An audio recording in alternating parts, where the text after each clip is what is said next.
Si Kay Abad ang guest sa ika-315 na episode ng Fast Talk with Boy Abunda, na ipinalabas noong ika-12 ng Abril taong 2024. Kabilang sa napag-usapan sa naturang episode ay ang tungkol sa kung paano niya dinadala ang kanyang insecurities sa kanyang sarili. Nang tanungin kung patuloy pa rin ba siyang nagkakaroon ng mga insecurities sa kanyang sarili matapos ang maraming taon sa harap ng mga tao, hindi nag-atubiling sumagot si Kay, "Oo, palagi. Ewan ko Tito Boy, insecure ako." Nagulat sa kanyang sagot, sinundan ito ni Boy ng tanong kung ano ang nagiging dahilan upang maramdaman ni Kay ang kawalan ng kumpiyansa sa kanyang kagandahan.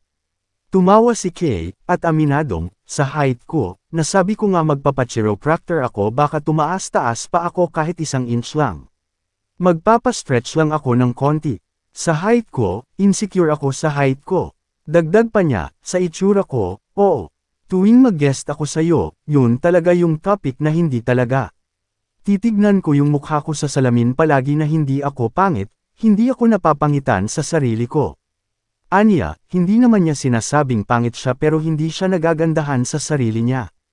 Upang mas maunawaan si Kay, tinanong ni Boy, "If you were to look like someone, who comes to mind first?"